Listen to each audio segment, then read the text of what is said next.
There in the distance, you hear the horn coming closer, and then, like I said, of a repetition of noises. And then once it seems like everyone's as close as they can be around the edges, drummers appear on the horizon and start walking into the arena, all dressed the same in the house of the Hearth and House colors. They're all wearing red and white, all filing in. They are wearing the same clothes, all the same, marching at the same beat to their rhythm of drums. And people are honestly kind of bored.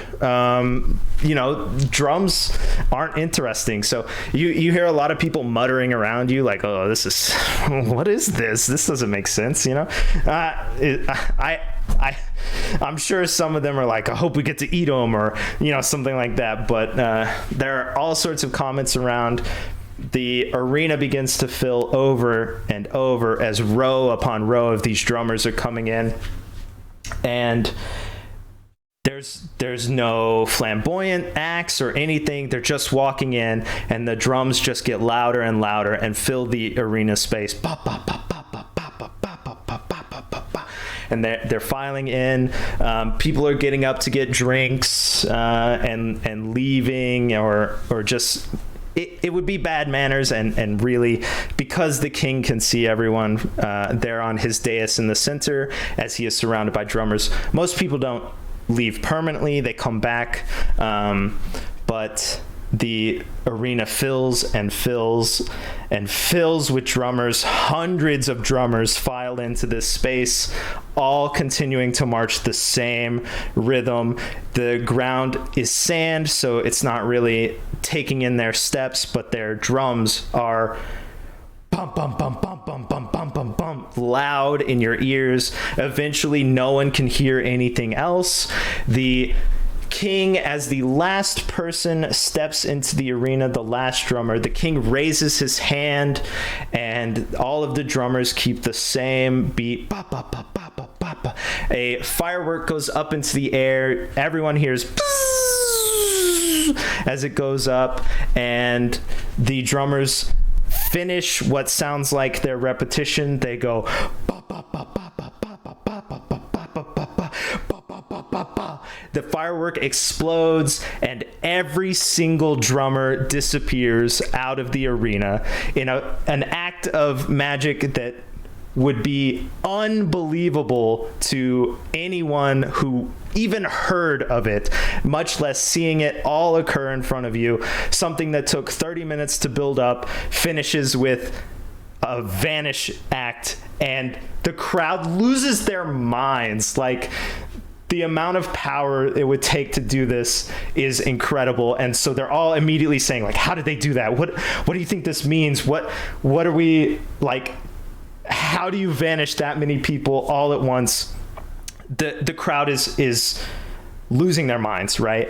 And as they discuss, the king lowers his hand, and people want to know what it means. They want to know what's happening. And the king steps forward to the front of the dais. You all know him as Heavy Hearthen, the king of the empire. And he begins a speech. It goes like this.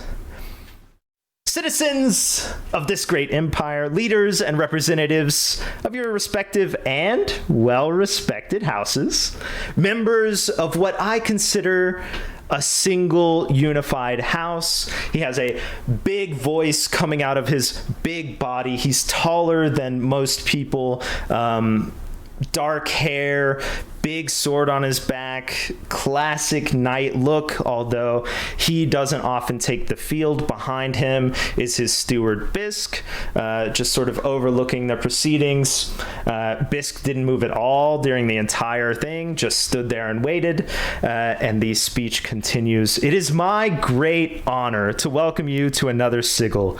Each year, as we gather to promote the greatest benefits possible to all members of our nation, we celebrate two the successes of the previous year. And what a year it was. We saw great strides forward in the quality of life for all of our peoples. We found ourselves in the path of dark tidings from the horizons, both in the form of weather events and also nefarious dealings. You know, people make comments on that. Some people know, some people don't. They just, you know, there's a murmur that goes up. And we turned them aside with our combined might. And we saw profits and value surge in all walks of life, be they monetary or creative pursuits or far-flung ideas. And he raises his hand again. And porters, members of his house, all move to these wheels that are around the dais here. They move and begin cranking. The kunk, kunk, kunk, kunk, kunk begins as they turn these wheels, and I forgot his name, but Fair, you and Bubbles, you clock that people in cloaks, specifically like the one that bumped into Bubbles specifically, but you've seen these people in cloaks sort of wandering around all over. As these gears begin to turn, they're exiting, they're leaving.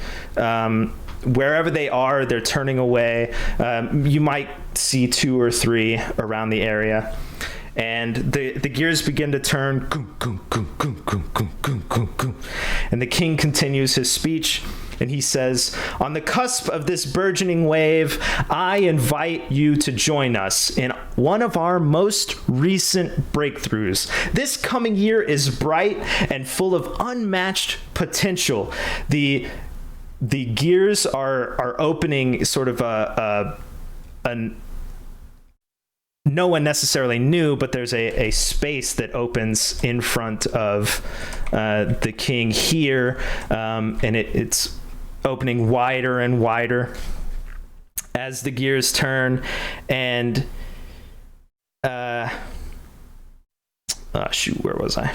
Oh, he says, we will see the future of this empire truly start here with our efforts, and the world as we know it will change in new and exciting. And here the king pauses and looks forward, and a large stone monolith has been coming up out of the ground as these things crank. The king stops and rushes forward, and the crew stops cranking. He sort of looks very concerned, and they're open for anyone to see. On the edge of this monolith is a body laying sort of strewn across it. Before most of the monolith can come out, it's obvious to everyone. The king rushes over, and the body laying there is a woman whose name is Lance Harthen. It is his daughter. She's wearing their colors as well as a lot of gold and feathers. She's known for her aviary pursuits. She likes, birds and that sort of thing. So she's laying there. He rushes forward off of the dais, and he gets there, and he opens his hands to take in this scene. His daughter, the future king, and the person who invited you all to the sigil, laying there dead, and he lets out a scream from below his stomach, somewhere in his soul, and he just screams, "Ah!" And he reaches back and pulls his sword off of his back. It's a two-handed, very large sword, iconic. There are tales all over spoken about it. And his nostrils flare, and his eyes go like crazy with insanity of grief and loss. And as his scream ends, he rams his sword into her body, through her body, and into this monolith. And upon doing so, a sphere of force blows out. An actual physical sort of wind sphere blows out, and I'll just roll it physically. Ooh, God. Rue, Bubbles, and Fair. You take 4 points of damage as this sphere knocks you down into the sand, slams you down. The sphere blows through everyone. It knocks over drinks. It pushes people down. It throws people into and out of their seats, and it surrounds the sigil. It surrounds the space, and as his cry ends, he screams, "No one leaves until whoever is responsible is brought to me." And he backs away, never losing focus on his now dead daughter, back to his seat, and sits in his seat and, does the brooding sort of motion with his fingers, stares at her, stares at the top of this monolith, and the sigil empties. Everyone who can leaves his sight. Everyone leaves the space. They all go back to discuss wherever they need to, but the sphere remains. The sphere surrounds the space and does not dissipate as other magic would. And as you all leave as well,